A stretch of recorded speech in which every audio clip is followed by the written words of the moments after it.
Bonjour et bienvenue dans une nouvelle vidéo de Samcha Guidance. Aujourd'hui, nous allons parler encore une fois de spiritualité, mais sous un autre angle. On va se demander en fait pourquoi on n'arrive pas à changer. Et c'est parti.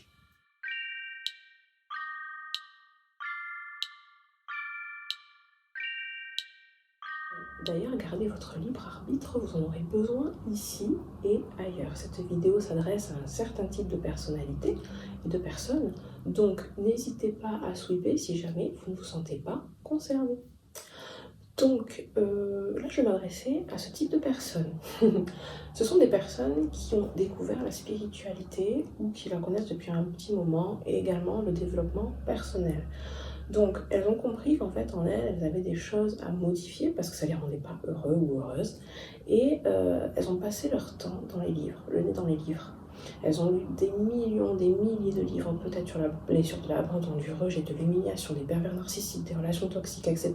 etc. Vous avez peut-être regardé toutes mes vidéos, lu tous mes articles sur le blog, mais pour autant, vous ne ressentez pas ce changement que vous attendez. Vous avez tout compris dans les livres, dans les faits finalement c'est bon, mais pour autant à l'extérieur, dès que vous êtes de nouveau confronté à cette situation, vous n'y arrivez pas. En fait, encore une fois, on va prendre l'exemple de Marguerite. Imaginons Marguerite, elle a peur des araignées. Voilà. Et donc du coup, elle s'est dit, ok, je vais me renseigner sur les araignées, je vais me renseigner sur la peur des araignées. Donc au final, elle a une bibliothèque remplie de livres, elle regarde des vidéos, enfin, elle est au taquet, Marguerite. Et donc du coup, à la fin, elle se dit, bon, maintenant c'est bon, j'ai plus peur des araignées. Et puis vient un jour où elle a une araignée devant elle dans sa cuisine et elle a une peur bleue. Tout ce qu'elle a lu, tout ce qu'elle a compris n'a servi pour elle à rien parce qu'elle a toujours autant peur. Donc on va voir ensemble pourquoi, comment ça se fait et comment c'est possible. C'est parti. Dans la vie, on va dire qu'il y a deux niveaux de compréhension. Donc vous avez votre cerveau qui fonctionne et qui a lu plein de livres, qui s'est renseigné, qui a été dans des conférences, qui a fait des sondages énergétiques. Et au final, dans votre mental, on va dire, vous avez compris. Vous avez compris. Est-ce que ça a vibré dans votre cœur? Est-ce que déjà vous avez une libération émotionnelle? Là, on parle plus des blessures. La libération émotionnelle, c'est comme si à l'intérieur de vous, il y avait un verrou qui s'était déclipsé et que ensuite, eh bien, vous avez peut-être enlevé 50 kilos. En fait, à chaque fois, vous vous sentez plus léger. Vous avez cette impression finalement d'un renouveau interne, comme si la personne avant l'événement et après n'était pas du tout la même. Et c'est ça en fait que j'aimerais appuyer dans cette vidéo, c'est que parfois sans libération émotionnelle, sans ce petit truc en fait qui dépasse finalement notre mental, eh bien la situation ne peut être dépassée, ne peut être vécue pleinement comme une libération émotionnelle. Donc effectivement, quand la situation vous revient, vous avez beau avoir une liste, un listing dans votre cerveau de comment il faut faire, comment il faut gérer, cette liste elle disparaît parce que vous avez des choses enfouies encore plus profondément en vous qui prennent le pas.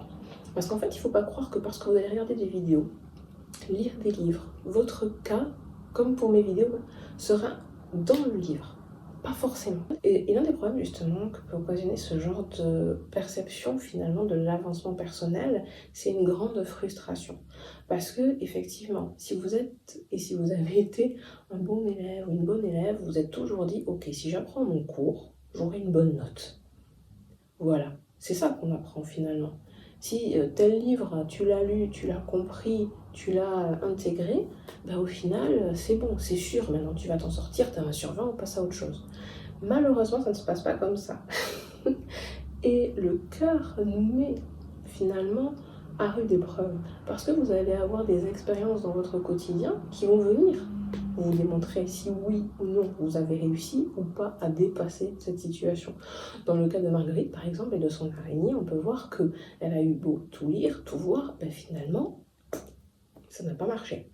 Et s'ensuit une grande frustration. Elle commence à être triste, à être déprimée, à douter d'elle. Elle se dit mais comment ça se fait et tout, etc. etc. Et bien au final, elle finit par déprimer aussi parce que on attache aussi à notre transformation personnelle, au développement personnel, une réussite future. On n'évolue pas parfois pour évoluer. On évolue parce qu'on se dit, à un moment donné, si je réussis à atteindre cet objectif personnel, de développement personnel, je pourrais peut-être avoir une relation, je pourrais peut-être avoir un travail qui me plaît davantage, je pourrais travailler peut-être dans un domaine qui me plaît et justement en retirer des fruits. Enfin, vous voyez ce que je veux dire? C'est que le développement personnel est vu comme la possibilité toujours de réaliser ses rêves, et quand ça n'arrive pas, quand on se sent bloqué à un certain niveau, on a l'impression que le reste ne sera jamais possible. Ce que j'aimerais dire déjà à ces personnes, c'est que vous avez beau avoir lu tous les livres, vu toutes les vidéos, peut-être que votre cas est un cas en part entière et qu'il ne va pas être un copier-coller de tout ce que vous avez vu ou lu. Peut-être que dans votre cas, dans votre situation, on parle par exemple, je sais pas moi, de la blessure de l'abandon. On va imaginer que du coup, vous avez du mal à être abandonné, etc., etc. Donc vous allez passer votre temps à lire des trucs sur le sujet, genre comment accepter d'être abandonné, comment réussir à comprendre, peu importe, comment réussir à dépasser cette blessure, etc., etc. Peu importe, c'est pas ça l'important. L'important, c'est que dans toutes vos lectures, vous avez lu tout ça. Mais peut-être que ici, il y a un petit point que vous n'avez pas encore abordé et que c'est ce petit point qui bloque tout le reste. Mais ce petit point, vous ne le travaillerez peut-être pas avec la blessure de l'abandon. On va dire par exemple que c'est votre besoin de sécurité. Vous vous sentez en insécurité, vous avez de l'anxiété sociale. Bon, et en fait, cette anxiété sociale, elle ne vient pas de votre blessure de l'abandon. Elle vient d'une autre blessure de trahison, ou peut-être vous avez été en contact avec une personne qui a été très agressive, qui peut-être vous a menacé, et du coup, mais depuis, peut-être que vous ne vous sentez pas à l'aise pour sortir seul, etc., etc. Vous voyez ce que je veux dire?